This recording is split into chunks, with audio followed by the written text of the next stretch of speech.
ইন্দ্র, তুই বিয়ে করে নিয়েছিস আর আমাদেরকে জানাসনি? ইন্দ্র, আমরা তো একে অপরকে কথা দিয়েছিলাম যে আমরা দুজন দুজনের বিয়েতে না থাকতে পারলে আমরা বিয়েই করব না, আর তুই আমাকে না জেনেই বিয়ে করে নিলি। না না রাহুল, তেমন কোনো ব্যাপার না। বাড়িতে কিছু প্রবলেম ছিল বলেই আমরা বিয়েটা করে নিয়েছি। এই তো 1 বছর হলো। বাহ। আচ্ছা ইন্দ্র, তুই তো রাহুলের সাথে ছোটবেলায় একসাথে থাকতিস। রাহুল তো তোর বেস্ট ফ্রেন্ড ছিল। তোরা দুজন তো একসাথে খেলাধুলো করতিস, আর তুই তো পড়াশোনার জন্য বাইরেও গিয়েছিলিস। তুই তো বলেছিলিস তোর অনেক বড় বড় স্বপ্ন আছে, তুই এত তাড়াতাড়ি বিয়ে করবি না। তাহলে কি এমন হয়ে গেল যে তুই বিয়ে করে ফেললি? আচ্ছা ইন্দ্র, তুই তো আমাকে সবসময় বলতিস, বৌদি প্লিজ তুমি কিছু মনে করো না। জানো তো, ও আমাকে সবসময় বলতো ও কোনো বড় লোক আর স্মার্ট মেয়েকে বিয়ে করবে, আর ও তখনও সেরকমভাবেই চলাফেরা করতো বড় লোকদের মতো। আচ্ছা ইন্দ্র, কি হয়েছে বলতো? আরে তেমন কোনো ব্যাপার না রাহুল, ছাড় না এসব। তোরা বল, তোরা কেমন আছিস? হঠাৎ করে এখানে কি করে? ইন্দ্র, আমি তোকে কিছু জিজ্ঞাসা করেছি আর তুই কিন্তু আমার কথার উত্তরটা দিলি না। তেমন কিছু না রে রাহুল, ছাড় না। ঠিক আছে, এই নে বিয়ের কার্ড। কি, তুই বিয়ে করছিস? হ্যাঁ হ্যাঁ, বিয়ে করছে। অনেক বড় করে ধুমধাম করে বিয়ে দিচ্ছি। তুইও আসবি, অনেক মজা হবে। এই নে, এই কার্ডটা আর মিষ্টির প্যাকেটটা রাখ। বৌদি, এ নাও। অবশ্যই কিন্তু আসবে আমাদের বিয়েতে, আমাদের খুব ভালো লাগবে। চলো মা। দাদা, আসলে ইন্দ্র অনেকবার ভেবেছিল আপনাদের বিয়েতে নেমন্তন্ন করার কথা, কিন্তু আমরা বাধ্য হয়ে কাউকে নেমন্তন্ন করতে পারিনি। আসলে আমাদের সম্পর্কটাকে ওর বাবা মা মেনে নেয়নি। আমি কোনো মতে আমার বাবা মাকে রাজি করিয়েছিলাম বিয়ের জন্য। আমার বাবা মারও খুব ইচ্ছা ছিল আমার বিয়েটা অনেক ধুমধাম করে দেবে।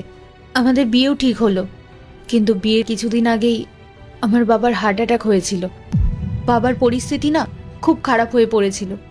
বাবার চিকিৎসার কারণে অনেক টাকা খরচা হয়ে গেছিল আমাদের। তাই শেষে বাধ্য হয়ে আমরা মন্দিরে গিয়ে বিয়েটা করি।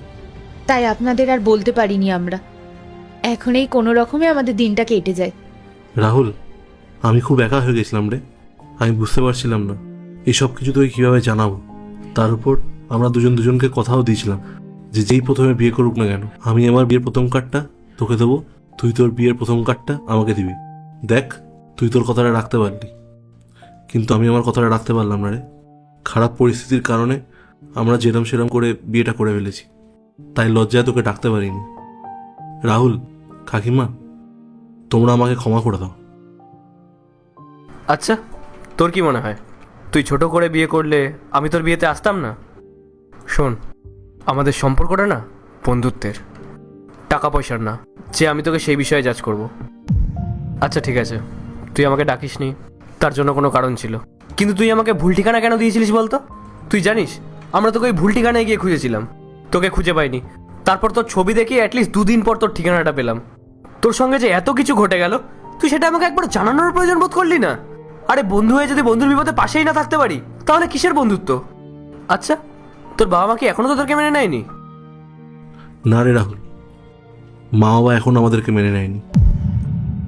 তাহলে এক কাজ করা যাক, তুই রাহুলের বিয়েতে বৌমাকে নিয়ে আয়। ওখানে তোর বাবা মাকেও ইনভাইট করব।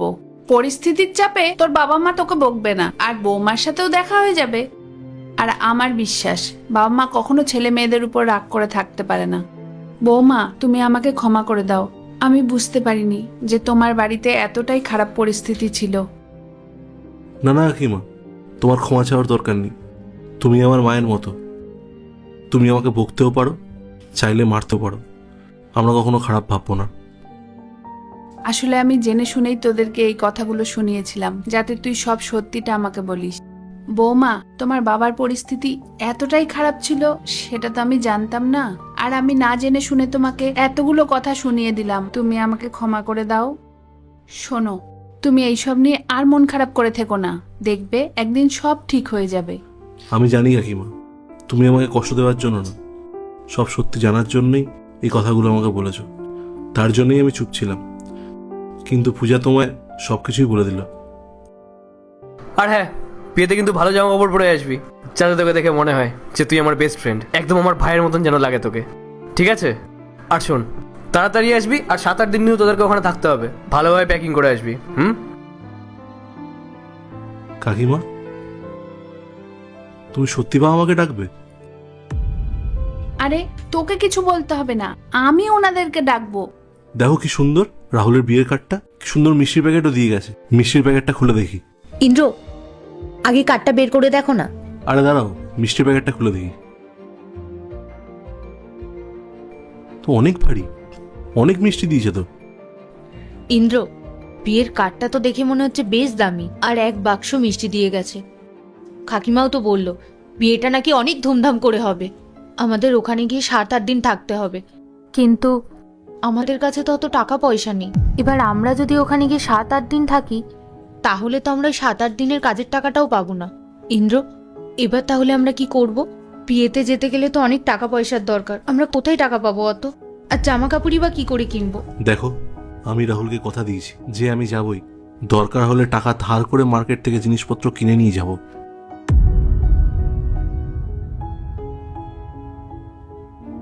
ভুলে গেছিস বল তোর ভাইকে?